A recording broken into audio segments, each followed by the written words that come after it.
Praise the Lord, hallelujah. ദൈവത്തിന്റെ വചനം നമ്മുടെയൊക്കെ ഹൃദയത്തിന്റെ അകത്ത് പരിശുദ്ധാത്മാവിലൂടെ ക്രിയ ചെയ്യപ്പെടുവാൻ കർത്താവ് ഇന്ന് പ്രഭാതത്തിൽ അവിടുന്ന് അനുവദിക്കുന്ന കൃപയ്ക്കായിട്ട് കർത്താവിന് നന്ദി പറയാം. നമുക്കിന്ന് ചിന്തയ്ക്ക് ആധാരമായ വചനം യെശയ്യാ പുസ്തകം 49 അധ്യായത്തിന്റെ 1 മുതലുള്ള വചനഭാഗം. ദ്വീപുകളെ എൻ്റെ വാക്ക് കേൾക്കുവിൻ, ദൂരത്തുള്ള വംശങ്ങളെ ശ്രദ്ധിപ്പിൻ. യഹോവ എന്നെ ഗർഭത്തിൽ മുതൽ വിളിച്ചു, എൻ്റെ അമ്മയുടെ ഉദരത്തിൽ ഇരിക്കിയാൽ തന്നെ എൻ്റെ പേര് പ്രസ്താവിക്കുന്നു. അവൻ എൻ്റെ വായെ മൂർച്ചയുള്ള വാള് പോലെയാക്കി, തൻ്റെ കൈയുടെ നിഴലിൽ എന്നെ ഒളിപ്പിച്ചു. അവൻ എന്നെ മിനുക്കി അമ്പാക്കി തൻ്റെ പൂണിയിൽ മറച്ചു വെച്ചു. എന്നോട്, ഇസ്രായേലേ, നീ എൻ്റെ ദാസൻ, ഞാൻ നിന്നിൽ മഹത്വീകരിക്കപ്പെടുമെന്ന് അരുളി ചെയ്തു. പ്രവാചകനായ യെശയ്യാ പ്രവാചകനിലൂടെ ദൈവം ചെയ്ത ദൈവിക അരുളിപ്പാടായിരുന്നു ഇത്. യഹോവയുടെ ദാസൻ ജാതികൾക്കൊരു വെളിച്ചമായി മാറുന്നത് കാണാൻ കർത്താവ് അവിടുന്ന് വിളിച്ചു വേർതിരിക്കുന്നത് നമുക്ക് കാണാൻ കഴിയും.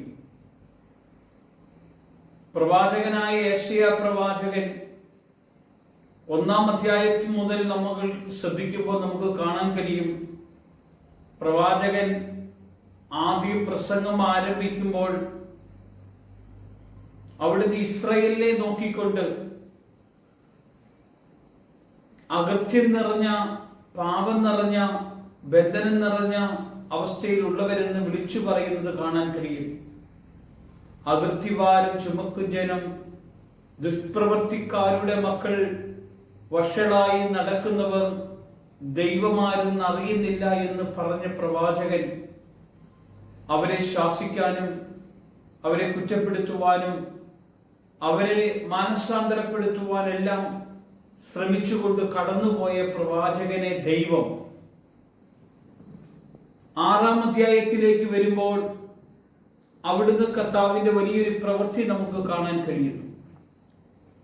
പ്രവാചകൻ ദൈവസന്നിധിയിൽ പ്രാർത്ഥനയോടെ ആയിരിക്കുമ്പോഴാണ് പ്രവാചകന്റെ നാവിൽ ഒരു തീക്കനൽ കൊണ്ടുവന്ന് സ്വർഗീയ ദൂതൻ കൊണ്ടുപോയി വയ്ക്കുമ്പോൾ അത്രയും നാള് പ്രസംഗിച്ച പ്രവാചകന്റെ പ്രസംഗത്തിന്റെ നടുവിൽ പ്രവാചകൻ പറയുകയാണ്, ഞാൻ അകൃത്യമുള്ള നാവുള്ളവൻ, പാപം നിറഞ്ഞവനാണ് എന്ന് ഏറ്റുപറയുക. ഇവിടെ പ്രിയമുള്ളവരെ, ഈ ഏറ്റുപറയുന്ന പ്രവാചകൻ 49 അധ്യായത്തിലേക്ക് വരുമ്പോൾ, ദ്വീപുകളെ എൻ്റെ വാക്ക് കേൾപ്പിൻ, വിളിച്ചു പറയുന്ന ശബ്ദമാ കേൾക്കുന്നത്. എന്നെ തെരഞ്ഞെടുത്ത എൻ്റെ ദൈവം, എന്നെ പേര് ചൊല്ലി വിളിച്ച എൻ്റെ കർത്താവ്. അതുകൊണ്ടാ പറഞ്ഞേ, ദൂരത്തുള്ള വംശങ്ങളെ ശ്രദ്ധിപ്പിൻ. യഹോവ എന്നെ ഗർഭം മുതലേ വിളിച്ചു, എൻ്റെ അമ്മയുടെ ഉദരത്തിൽ ഇരിക്കെ തന്നെ എൻ്റെ പേര് പ്രസ്താവിച്ചിരിക്കുന്നു.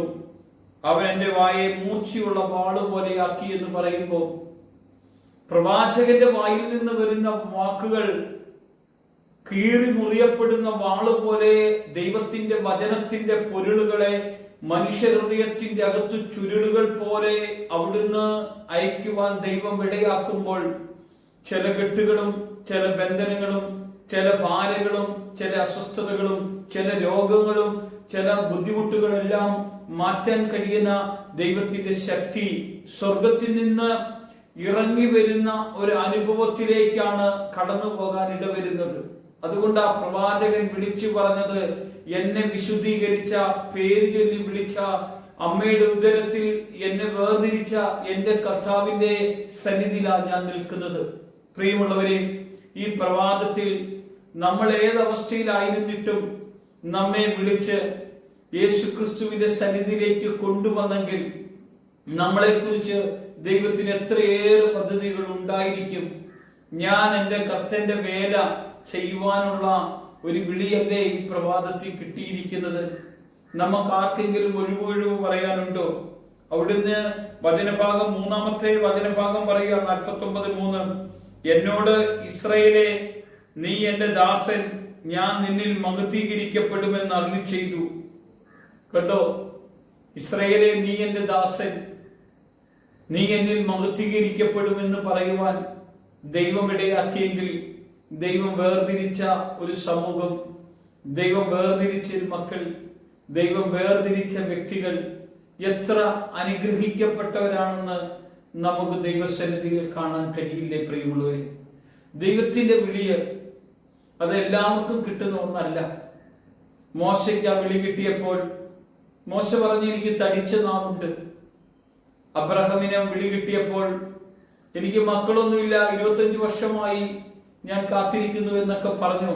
ഇല്ല, വിളി കിട്ടുന്നവർ വിളിക്കനുസരിച്ച് ഉത്തരം കൊടുക്കണം.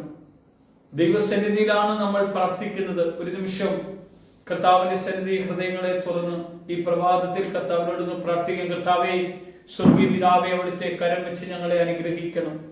അവിടുത്തെ ദാസരായ ഞങ്ങളുടെ മേലേക്ക് ഈ വചനശക്തി, അഭിഷേകം കടന്നു വരട്ടെ. കർത്താവ് മഹത്വമെടുക്കട്ടെ. യേശുവിന്റെ നാമത്തിൽ തന്നെ, ആമേൻ.